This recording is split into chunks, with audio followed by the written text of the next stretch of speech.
Bismillahirrahmanirrahim. Assalamualaikum warahmatullahi wabarakatuh. Memperkenalkan diri, saya Apoteker Novi Dwi Rugiarti MSc, dosen program studi farmasi Fakultas MIPA Universitas Islam Indonesia. Pada kesempatan ini, saya akan menjelaskan terkait salah satu mata kuliah yang saya ampu di program studi farmasi, yaitu mata kuliah Manajemen Pendukung. Mata kuliah Manajemen Pendukung merupakan mata kuliah wajib bagi seluruh mahasiswa jurusan farmasi Fakultas MIPA UII. Mata kuliah ini berbobot 2 SKS yang diambil mahasiswa semester 6 dengan prasyarat mata kuliah farmakologi. Mata kuliah ini mempelajari tentang manajemen pendukung yang terdiri dari pengelolaan organisasi, pengelolaan sumber daya organisasi, pengelolaan sistem informasi manajemen, dan pengelolaan keuangan. Materi manajemen pendukung tersebut merupakan kegiatan yang mendukung pengelolaan sediaan farmasi dan bahan medis habis pakai yang dilakukan pada berbagai bidang pekerjaan kefarmasian. Capaian pembelajaran pada mata kuliah ini bertujuan memahami manajemen yang mendukung pengelolaan sediaan farmasi dan bahan medis habis pakai yang efektif dan efisien. Pengelolaan sediaan farmasi dan bahan medis habis pakai merupakan bagian dari kompetensi pekerjaan kefarmasian. Adapun kemampuan yang diharapkan sebagai berikut. Yang pertama, mahasiswa mampu menerapkan sikap tanggung jawab, dedikasi, dan kedisiplinan dengan dilandasi keikhlasan, kejujuran, dan integritas dalam melaksanakan pekerjaan sesuai bidangnya secara cermat, teliti, dan disertai keberanian menyuarakan kebenaran dengan tetap mempertahankan etika, sopan santun, dan kasih sayang, serta senantiasa mengedepankan kemaslahatan bersama. Yang kedua, mahasiswa mampu memahami teori dan aplikasi pengelolaan obat dan bahan medis habis pakai dengan mengacu pada konsep drug management cycle dan good pharmacy practice. Yang ketiga, mahasiswa mampu mengelola dan menjalankan tugas yang menjadi tanggung jawabnya, mengambil keputusan berdasarkan data, serta memberikan kontribusi positif dalam teamwork. Yang terakhir, mahasiswa mampu mengaplikasikan teori, konsep pengelolaan obat dan bahan medis habis pakai sesuai peraturan yang berlaku dan relevan. Materi pembelajaran pada mata kuliah manajemen pendukung diawali dengan kontrak pembelajaran dan materi pendahuluan yang menjelaskan posisi manajemen pendukung dalam drug management cycle, serta video motivasi untuk memberikan gambaran pentingnya teamwork dalam suatu organisasi.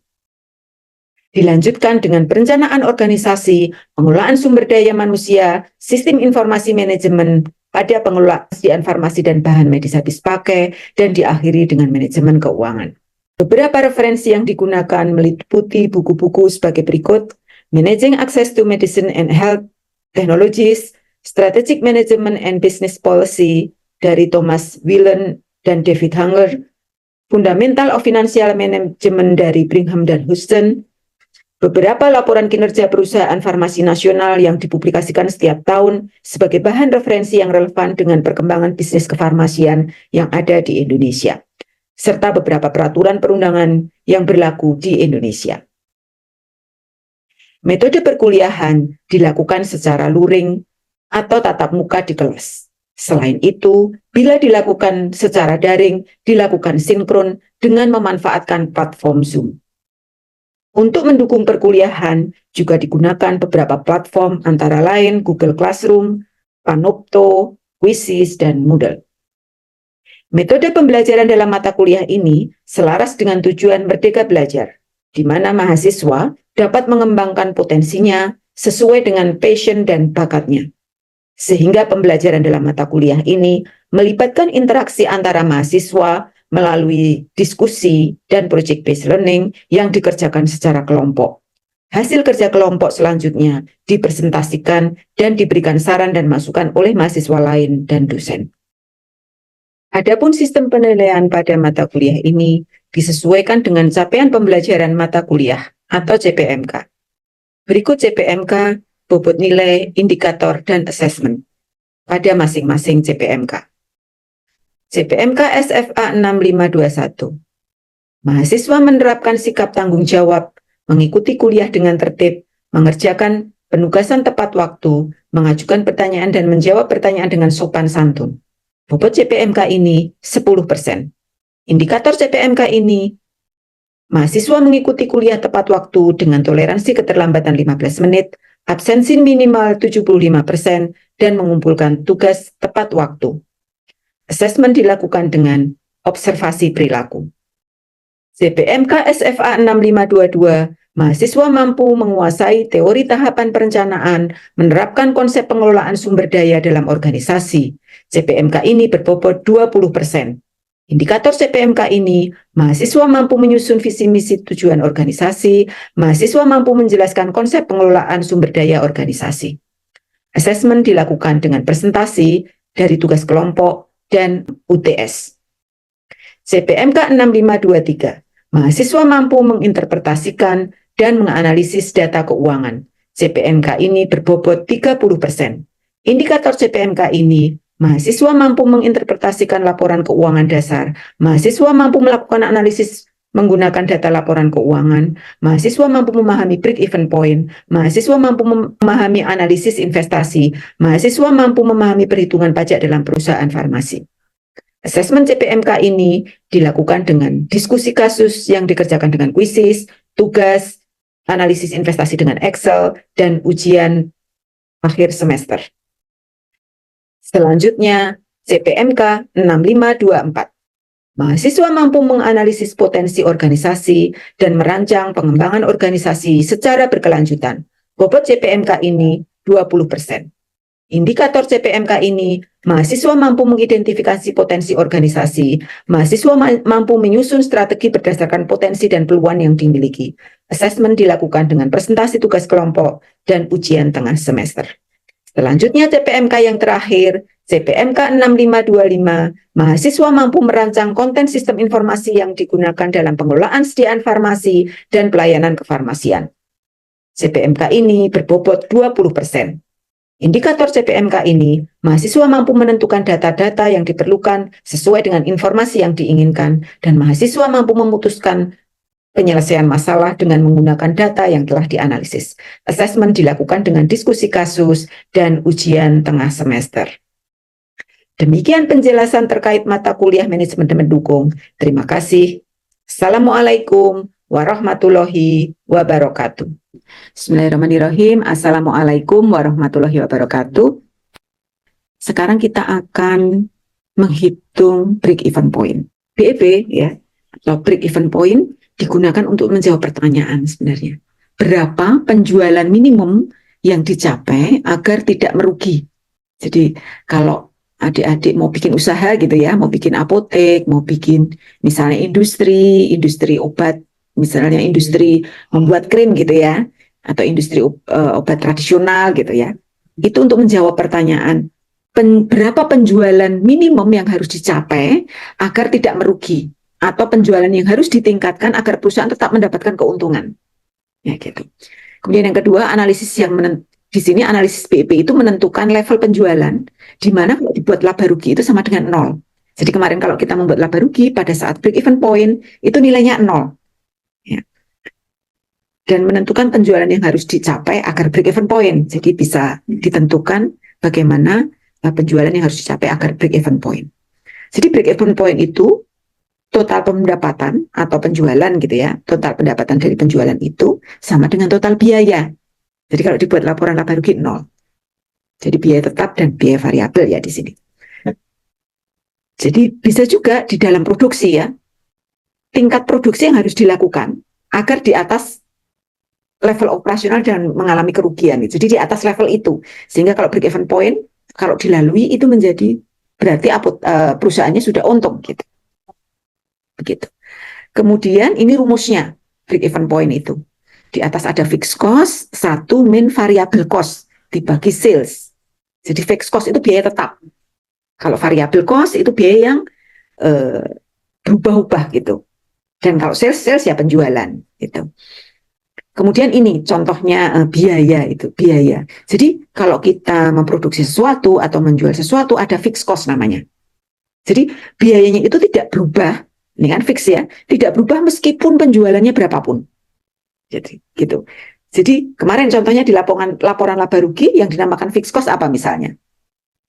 Jadi itu tidak berubah. Omsetnya naik ya itu tidak berubah. Contohnya apa? Kemarin di laporan laba rugi yang walaupun omsetnya naik ya biayanya itu tidak naik gitu. Apa ini? Biaya gaji, biaya sewa, Bu. Betul. Kan gajinya coba kalau gaji misalnya kamu bekerja ya, gaji kira-kira omsetnya naik, gajinya naik nggak? Enggak kan? Karena apa ya? Karena apa? Kalau omsetnya naik, ya biaya gajinya tidak naik, biaya depresiasi. Kan walaupun omsetnya naik, penyusutannya kan tetap biaya sewa misalnya. Nah, kalau yang variabel cost itu yang variabel. Kalau omsetnya naik, ya itu naik.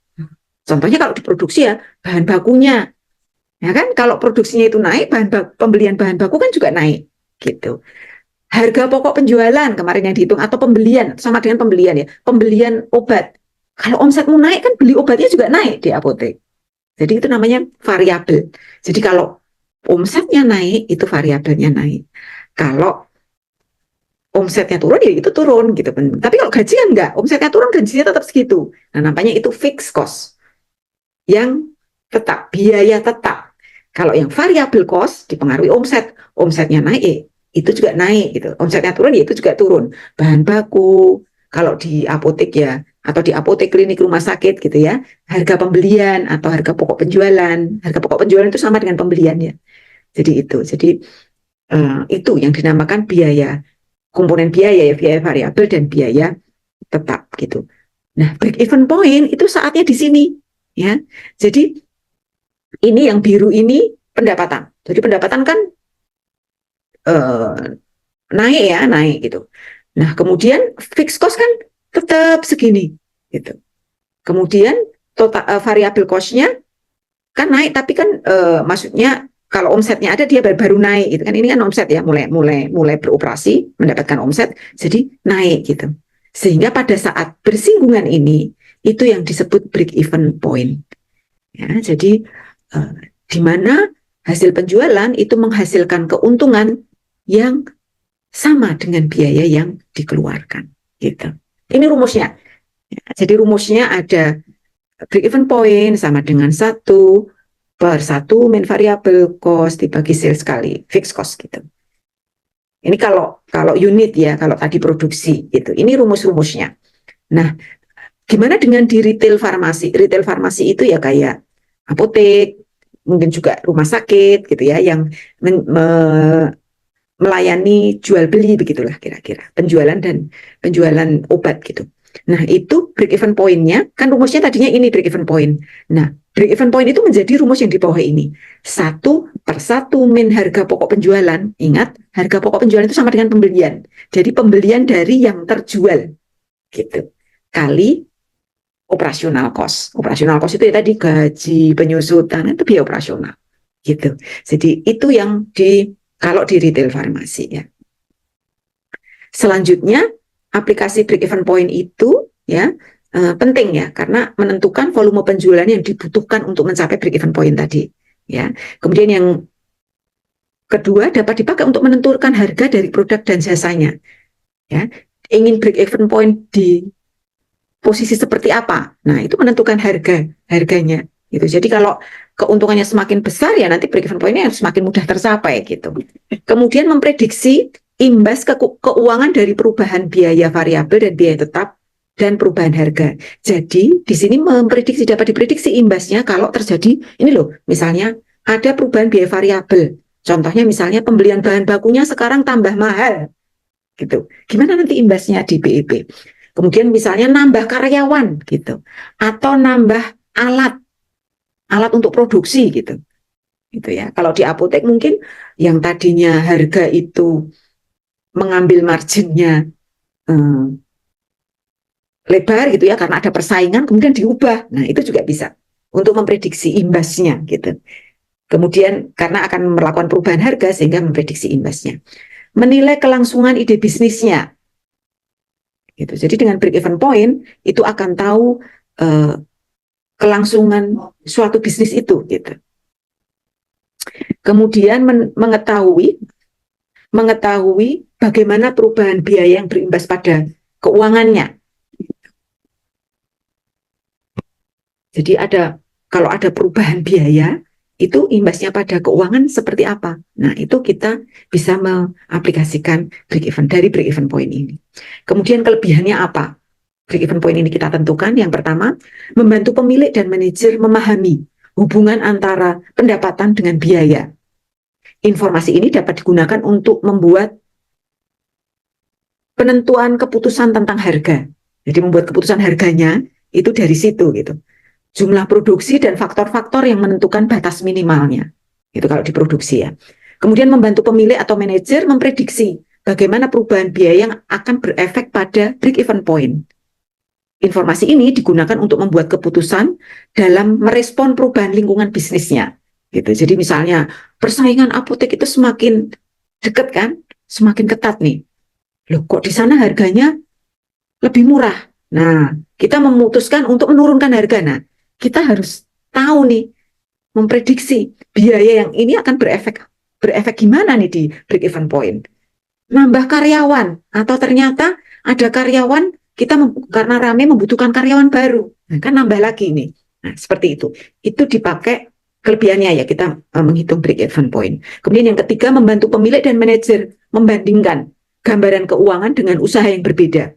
Jadi gambaran keuangannya kita lihat dari break even point-nya dengan usaha yang berbeda.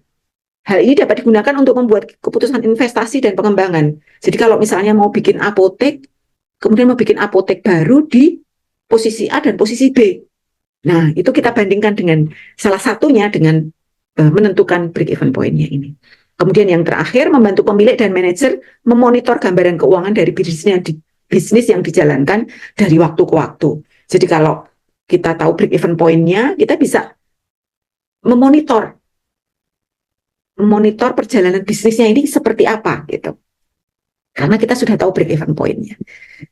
Kemudian kelemahan dari break even point ya, kelemahan break even point itu cukup sulit untuk melakukan estimasi semua biaya. Ya, karena break even point itu kita tentukan dengan mengestimasikan biayanya. Gitu ya, semua biaya itu kita estimasikan, kita kira-kira gitu. Sehingga kadang itu bisa lebih besar atau lebih kecil dari perkiraan. Ya, ini yang sehingga dapat menyebabkan kerugian atau gagal menangkap peluang ya jadinya karena kita melakukan perhitungannya estimasinya keliru gitu. BEP hanya melihat dari sisi keuangan ya. Jadi BEP itu hanya melihat dari sisi keuangan, tidak melihat faktor yang lain misalnya permintaan pelanggan atau kepuasan itu tidak diperhitungkan. Yang hal ini yang kadang menimbulkan false sense of security. Jadi kita menganggap keputusan kita sudah nyaman gitu ya, wah aman nih keputusan. Padahal sebenarnya keputusan itu ternyata keputusan itu sebenarnya lebih dari kenyataannya gitu, sehingga jadi apa kita sudah merasa nyaman gitu ternyata kok kenyataannya tidak seperti itu gitu.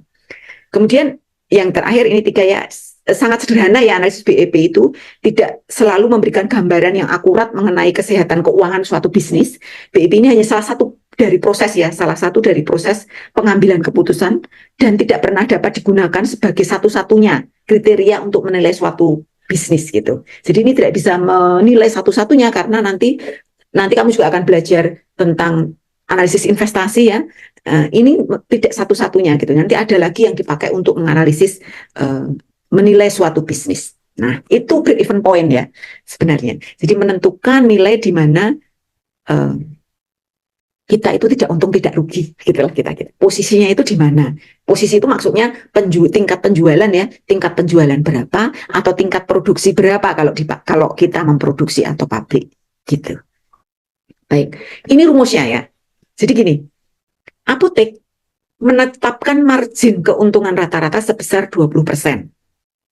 Biaya tetap sebesar 15 juta. Biaya tetap itu sama dengan biaya operasional ya, itu sama. Kalau di perhitungan break even point, itu biaya tetap itu sama dengan biaya operasional untuk apotek ya.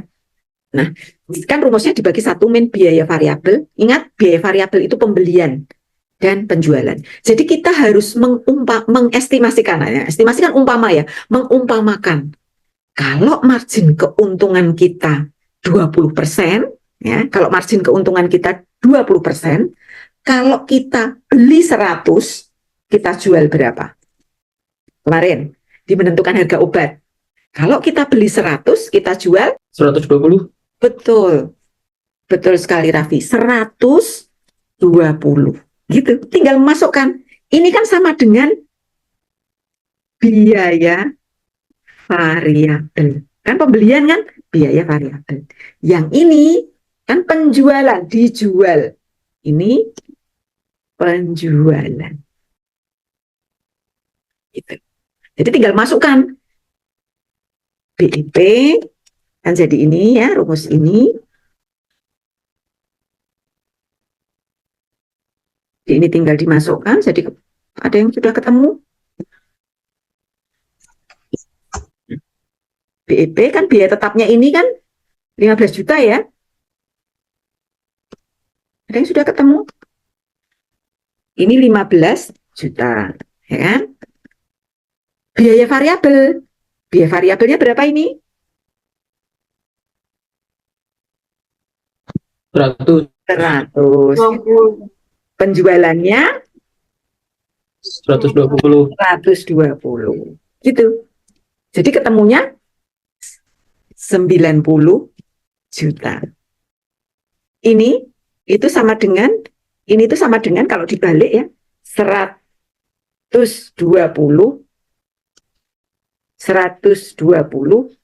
dibagi 20 kan per 20 kan ini kalau dibalik ke atas kan itu 120 per 20 kan kali 15 juta. Ketemunya 90 ya. Gitu. Itu kalau yang diketahui margin keuntungan. Sekarang ke soal yang berikutnya. Kalau yang di sini yang diketahui adalah keuntungan sebesar 20% dari penjualan. Maaf ini soal. Keuntungan sebesar 20% dari penjualan. Di situ keuntungannya 20% dari penjualan. Sekarang kalau kita masukkan rumus. Sebentar, kalau seperti ini ya. Kalau seperti ini ya. Keuntungannya 20% dari penjualan. Jadi kalau penjualannya 100 ya, penjualannya 100, keuntungannya berapa? 80. Keuntungannya kok 20. 20. Yang 80 itu benar maksudnya. Pembeliannya, ya kan? Kalau keuntungannya 20, kan pembeliannya 80. Masuk di sini biaya operasional 15 juta ya kan. Terus biaya variabel ya kan? Biaya variabelnya kan pembelian berapa? 80 ya kan? Biaya variabelnya kan 80. Penjualannya 100. Gitu. Jadi beda tadi dengan ini ya. Jadi kalau di sini ini toh. Ya, kalau yang di sini jadinya 100 per 20 kali 15 juta. Gitu kan? Jadi berapa ketemunya? 75 ya? 75. Gitu. Jadi dibedakan ya. Tadi kalau yang di sini itu yang diketahui adalah margin keuntungan. Kalau margin keuntungan itu dari pembelian. Nah, kalau yang kasus kedua ini yang ditetapkan adalah keuntungan sebesar 20% dari penjualan. Jadi yang kita tetapkan adalah penjualannya. Penjualannya 100, penjualannya 100. Saya ulangi, penjualannya 100, keuntungannya 20. Jadi pembeliannya 80. Masuk ke rumus BEP, 15 juta dibagi 1 min 80 per 100.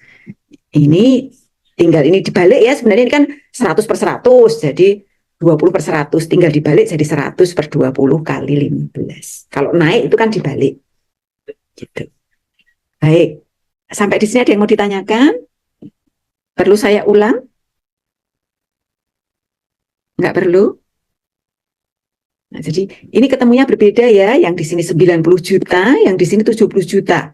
Kalau yang di atas itu margin keuntungan rata-rata, jadi kayak kemarin pas pembelian obat itu, pas menentukan harga obat kan margin keuntungan kan dari pembelian. Jadi beli 100, dijual 120 kalau keuntungannya 20%. Kalau yang kasus kedua, itu apotek menetapkan keuntungan sebesar 20% dari penjualan. Makanya yang ditetapkan 100 adalah penjualannya, gitu. Jadi makanya biaya tetapnya ya 15 juta dibagi 1 min 80 karena yang kita tentukan 100 adalah penjualannya, keuntungannya 20 otomatis pembeliannya 80. Begitu. Gitu. Oke, sekarang kalau ini itu hubungannya dengan produksi ya. Ya. Berarti biaya variabelnya adalah biaya bahan baku. Kan? Yang variabel kan bahan baku ya. Biaya tetapnya di sini ya biaya tetap, ini kan yang diketahui biaya tetap ya. Gitu.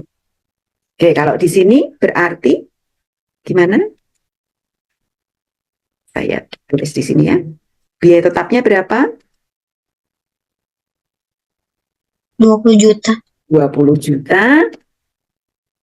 Terus biaya variabelnya 35. betul 35. Penjualannya 50.000. iya betul 50. Jadi ketemu berapa? 66,67. Ya, 66. 67 pot berarti. Oh, kok langsung 67? Ini rupiah kan ketemunya? Rupiah dulu ya. 11.000. Ya. Berapa? 11.000. 20 kan 50.000 dibagi 15.000 ya kali 8. kan ya kan? Ketemunya 66, ini bukan 66 pot dulu, 60 bukan 66 koma loh itu Dek, 66 666 7. 6667 rupiah ini ya, ini kan rupiah Mas Yan, rupiah kan, tetapi kan yang ditanyakan pot. Jadinya kalau pot, jadi dibagi 50.000, jadi ketemu 1.334 pot. Gitu. Kalau ini berbeda karena ini produksi ya. Tidak langsung ketemu pot, ketemunya rupiah dulu, baru sekian pot. Gitu. Itu. Baik, sampai di sini ada yang mau ditanyakan? Kita cukupkan pertemuan kita. Kita akhiri dengan hamdalah. Alhamdulillahirobbilalamin. Terima kasih.